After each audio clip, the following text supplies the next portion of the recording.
समझ में आई बात? तो नल वेक्टर का मतलब क्या हुआ?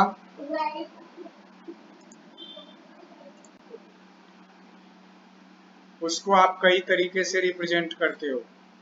जैसे स्क्रू को खोलते हैं ना हम पेज को, तो जब वो ओपन होता है तो उसे हम कहते हैं राइट हैंड स्क्रू रोल। धीरे धीरे ऊपर की तरफ उठता जाता है ना वो, हाँ, उसे हम कहते हैं राइट हैंड स्क्रू रोल।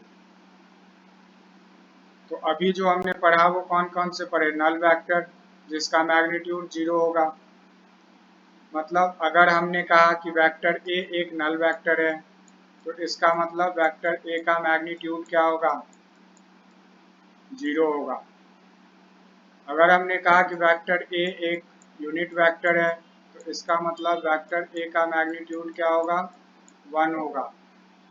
अगर हमने कहा कि vector A and vector B दोनों इक्वल हैं, तो इसका मतलब क्या हुआ कि वेक्टर ए का मैग्नीट्यूड वेक्टर बी के मैग्नीट्यूड के बराबर है एंड वेक्टर ए का डायरेक्शन वेक्टर बी के डायरेक्शन में है। दोनों कंडीशन फुलफिल होने चाहिए, मैग्नीट्यूड भी सेम, डायरेक्शन भी सेम।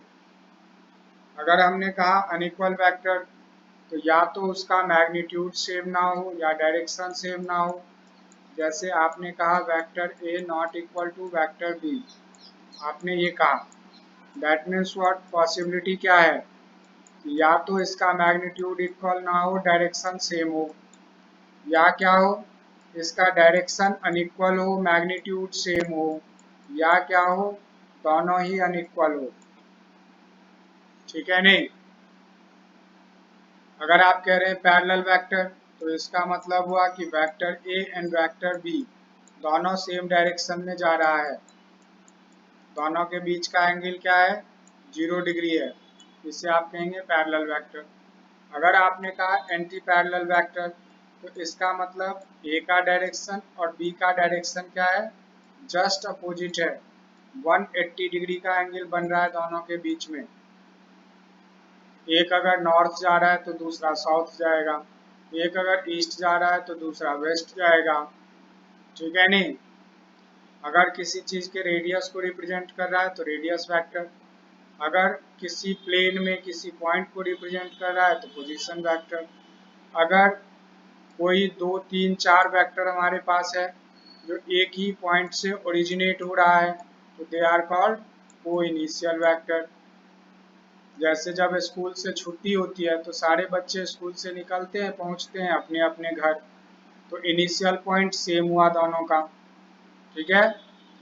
और को टर्मिनस, जब घर से सारे बच्चे स्कूल आते हैं तो सब चलते तो हैं अलग अलग पॉइंट से, लेकिन पहुंचते हैं एक ही जगह, तो इसे आप क्या कहेंगे? को टर्मिनस वेक्टर। पोलर वेक्टर क्या हुआ? जो किसी बॉडी के मूवमेंट के डायरेक्शन को रिप्रेजेंट करे, एक पॉइंट से चले, लीनियर मूवमेंट। और एक्सियल वेक्टर क्या हुआ कि अगर कोई बॉडी रोटेट कर रहा है किसी एक्सिस के अबाउट, तो वहां पर जो रिप्रेजेंटेशन होगा डायरेक्शन का, that is called what? Axial vector. इसमें कोई दिक्कत?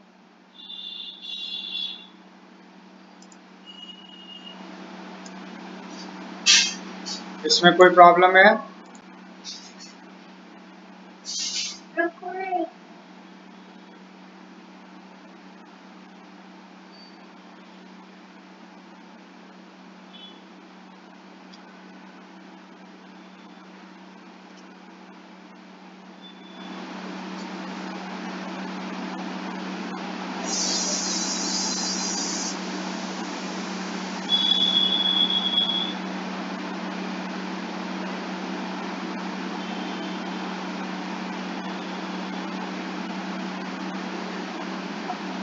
हो गया?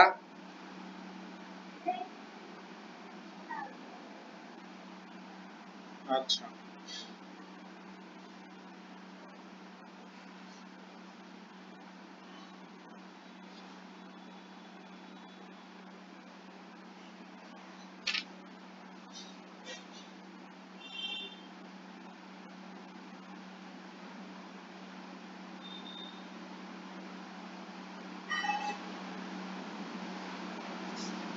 एक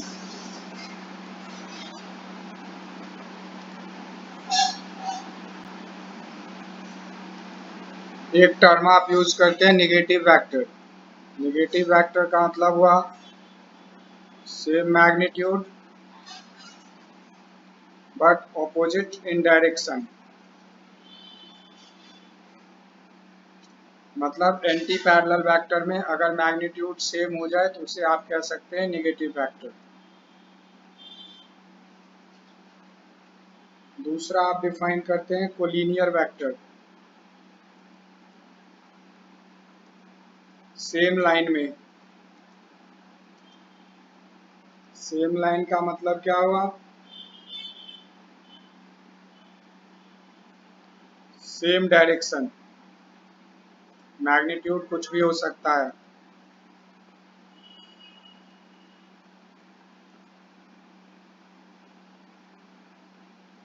नेक्स्ट आपके पास होता है coplanar vector.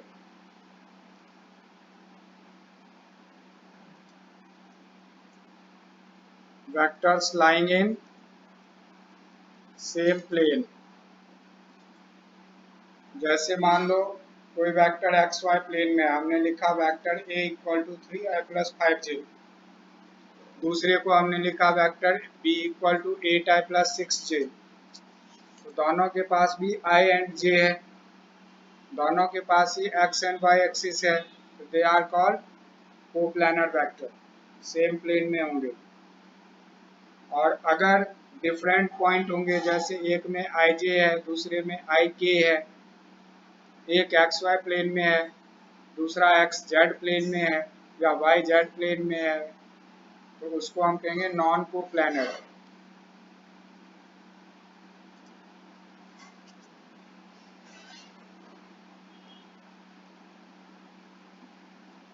Non coplanar vector lying in नहीं, प्लेन की बात कर रहे हैं हम।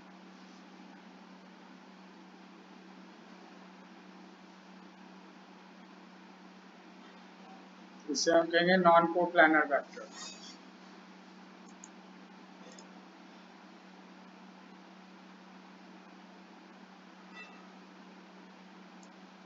लिख लिया इसे पूरा।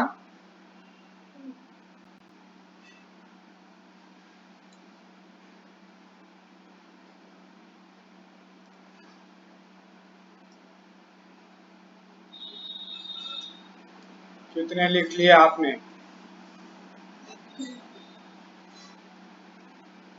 17। लोकेलाइज्ड वेक्टर, इसका क्या होगा कि जो इनिशियल पॉइंट होगा वो फिक्स्ड होगा।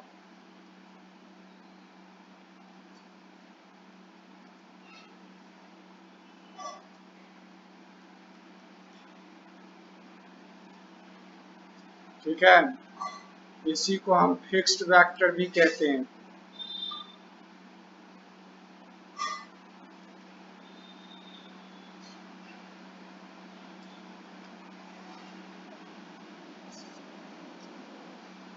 वो इनिशियल हुआ जिसमें सबके मतलब मोर देन वन वेक्टर, जिस सब का इनिशियल पॉइंट एक हो।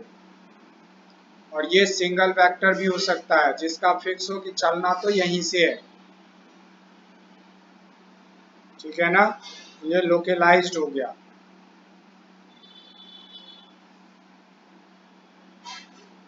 दूसरा हम कहते हैं नॉन लोकेलाइज्ड, या आप इसी को कहते हो फ्री वेक्टर।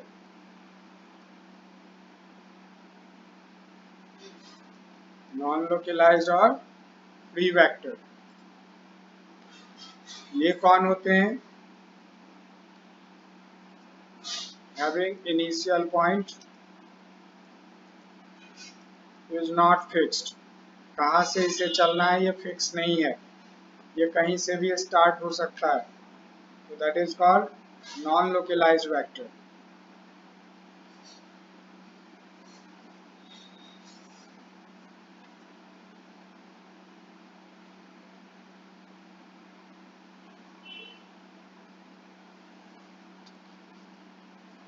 इसमें कोई दिक्कत? क्लियर है ये?